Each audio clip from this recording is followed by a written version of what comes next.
குமாரலிங்கத்துக்கு விடுதலை கிடைச்சுதா இல்ல அவனோட முன்ஜென்மம் அவனை துரத்துனதா? தெரிஞ்சுக்கலாம். Welcome to Tamil story garden. அத்தியாயம் 19. விடுதலை வந்தது.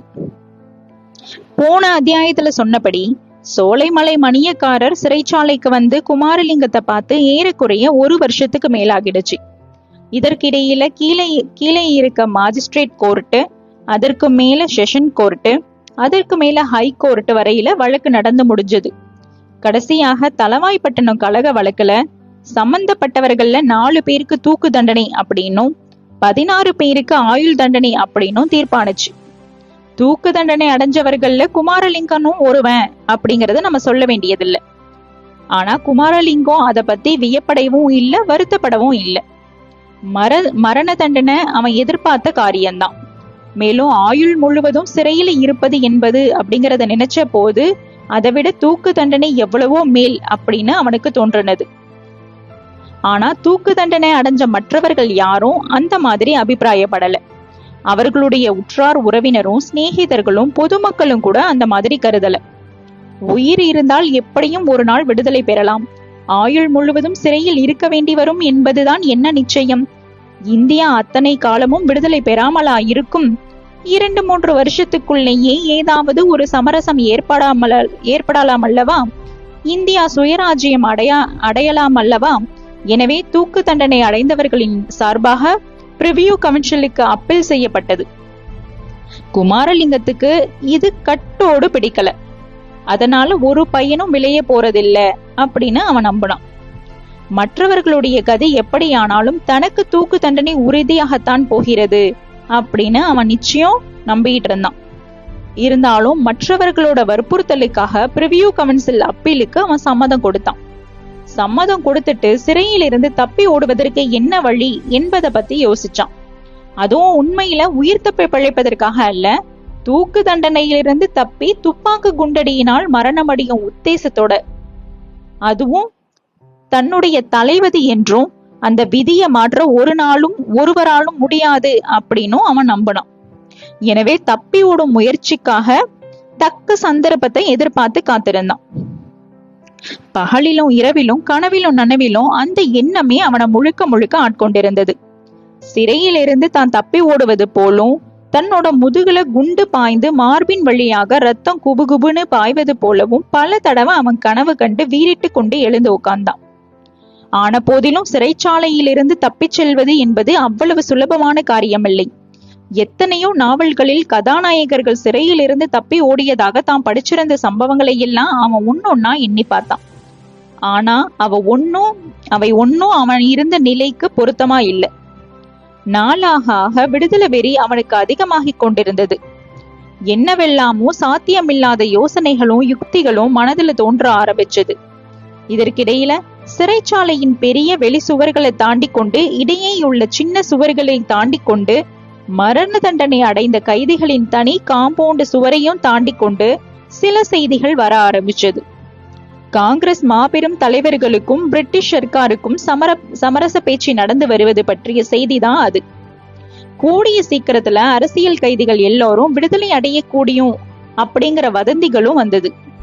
இதையெல்லாம் மற்ற அரசியல் கைதிகள் நம்பினாங்க. நம்பியதோடு கூட சிறையில் இருந்து வெளியேறியதும் எந்த தொகுதிக்கு தேர்தலுக்கு நிற்கலாம் அப்படிங்கிற யோசனையிலையும் பலர் ஈடுபட ஆரம்பிச்சாங்க. ஆனா குமாரலிங்கத்துக்கோ விடுதலை பேச்சுக்கள்ல எல்லாம் அணுவளவும் நம்பிக்கை ஏற்படல. சிறையிலிருந்து எப்படி தப்பிச் செல்வது அப்படிங்கிற ஒரு எண்ணத்தை தவிர வேறு எந்த விதமான எண்ணத்துக்கும் அவன் மனதுல இடம் கிடைக்கல. கடைசியா அவன் அடங்கா ஆவலோட எதிர்பார்த்த சந்தர்ப்பம் கிடைச்சது. தானே அவனை தேடி வந்தது அப்படின்னே சொல்லணும். ஹைகோர்ட்ல கேஸ் முடியும் வரையில அவனையும் அவனுடைய சகாக்களையும் வச்சிருந்த சிறையிலிருந்து அவர்களை வேறு சிறைக்கு மாற்றி கொண்டு போனாங்க. பலமான பந்தோபஸ்துடனே பிரயாணம் ஆரம்பமானுச்சு. எந்த ஊர் சிறைக்கு கொண்டு போகிறார்கள் அப்படின்னு அவர்களுக்கு அறிவிக்கப்படல. இருந்தாலும் ரயில்ல போகும்போது தனக்கு ஏதேனும் ஒரு சந்தர்ப்பம் கிடைக்காமலா போகும் அப்படின்னு குமாரலிங்கம் நினைச்சான். கட்டாயம் கிடைத்தே தீரும் அப்படின்னு நம்பினான். இத்தனை காலமும் மாரணீந்தல் உலகநாத தேவருக்கு நேர்ந்தது போலவே எல்லா சம்பவங்களும் தன்னோட விஷயத்திலும் நேர்ந்திருக்கிறது. எனவே இறுதி சம்பவம் அந்தபடியே நேர்ந்தே ஆக வேண்டும் அல்லவா? அவன் எண்ணி இருந்ததற்கு தகுந்தாற் போல வழியில ரயில் பிரயாணத்தோட போது சில சம்பவங்கள் ஏற்பட்டு வந்தது. அவனோடு சேர்த்து கொண்டு வரப்பட்ட மற்ற கைதிகளை அங்கங்கே இருந்த ஜங்ஷன்கள்ல பிரித்து வேறு வண்டிகளுக்கு கொண்டு போனாங்க. கடைசியாக குமாரலிங்கமும் அவனுக்கு காவலா 2 போலீஸ் சேவகர்களும் தான் அந்த வண்டியில மிஞ்சினாங்க. இரவு 10 மணிக்கு குமாரலிங்கம் சாப்பிடுவதற்காக அவனுடைய கை விலங்க போலீசார் எடுத்து விட்டாங்க. சாப்பிட்ட பிறகு விலங்க மறுபடியும் பூட்டல.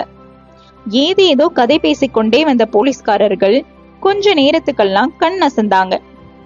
உட்கார்ந்தபடியே தூங்க தொடங்கினாங்க. ஒருவன் நன்றா குரட்ட விட்டு தூங்கினான். குமாரலிங்கம் தன்னுடைய விதியோட விசித்திர கதிதான் இது அப்படிங்கறத உணர்ந்தான். விதி அத்தோடு நிற்கல. அடுத்து வந்த ரயில்வே ஸ்டேஷனுக்கு கொஞ்ச தூரத்துல கைகாட்டிக்கு பக்கத்துல ரயில் நிற்கும்படி செஞ்சது. குமாரலிங்கம் வண்டியோட கதவை தொட்டான். தொட்டவுடன் அந்த கதவு திறந்து கொள்ளும் அப்படிங்கிற நிச்சயம் அவனுக்கு இருந்தது.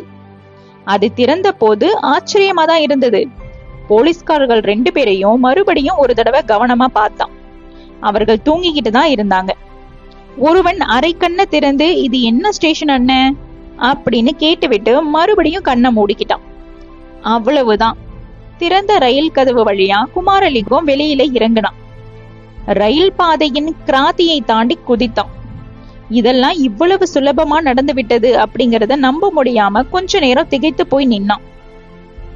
ரயில் இன்ஜின் வீல் என்று கத்துச்சு. உடனே ரயில் நகர்ந்தது. நகர்ந்த போது கொஞ்சம் முன்னால திறந்த வண்டி கதவு மறுபடியும் தானே சாத்தி கொண்டது. அடுத்த கணத்துல ஒரு பெரிய தடபுடல குமாரலிங்கம் எதிர்பார்த்தான். போலீஸ் சேவகர் 2 பேரும் வெள்ளத்திலிருந்து கூச்சல் போடுவாங்க அப்படின்னும் பளிச்சென்று அடித்த நிலா வெளிச்சத்துல தன்னை பாப்பாங்கன்னும் உடனே அவர்களும் ரயில்ல இருந்து கீழே குதிப்பார்கள் அப்படின்னும் அவன் எதிர்பார்த்தான். தான் ஒரே ஓட்டமா ஓட அவர்கள் தன்னோட முதுக நோக்கி சுடுவாங்க அப்படின்னும் நினைச்சான். துப்பாக்கி குண்டு பாய்ந்த உடனே கொஞ்சமும் வலிக்காது என்றும் குண்டு பாய்ந்ததே தெரியாது என்றும் அவன் கேள்விப்பட்டிருந்தான். எனவே கொஞ்ச தூரம் ஓடிய பிறகுதான் கீழே விழுந்து அதுவரையில கற்பனை செஞ்சிட்டான். ஆனாலும் அவ்வளவும் கற்பனையோட நின்னது. ரயில் நகர்ந்ததுதான். மூடிய கதவு மூடியதுதான். ஆர்ப்பாட்ட சத்தம், துப்பாக்கி பிரயோகம் ஒன்றுமே நடக்கல. அந்த காலத்துல சோலைமலையில் தனக்காக காத்து கொண்டிருக்கும் பொன்னம்மாவோட நினைவு குமாரலிங்கத்துக்கு வந்தது.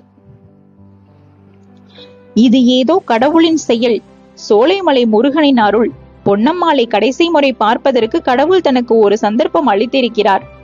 அதை உபயோகிக்கெடுத்துக் கொள்ளாவிட்டால் தன்னை விட நிர்மூடன் உலகில் யாருமே இருக்க முடியாது. அவ்வளவுதான். குமாரலிங்கம் நடக்க தொடங்கினான். வானத்தோட நட்சத்திரங்களை பார்த்து திசையை தெரிந்து கொண்டு விரைவாக நடக்க தொடங்கினான். தன் உள்ளங்கவர்ந்த பொன்னம்மாளை கடைசி முறையாக பார்க்க வேண்டும் என்ற ஆவல் அவனுடைய கால்களுக்கு 1க்கு 3 மடங்கு சக்தியையும் விரைவையும் கொடுத்தது. இனி குமாரலிங்கம் பொன்னம்மாளை சந்திச்சானா, இல்ல வழியிலேயே போலீஸ்காரர்கள் கிட்ட அகப்பட்டானா? தெரிஞ்சுக்கலாம் அடுத்த அத்தியாயத்துல. அத்தியாயம் 20ல உங்களை சந்திக்கிறேன். இந்த புதினத்தோட அடுத்தடுத்த அத்தியாயங்களை கேட்க எங்க சேனலை ஃபாலோ பண்ணுங்க. தேங்க்யூ.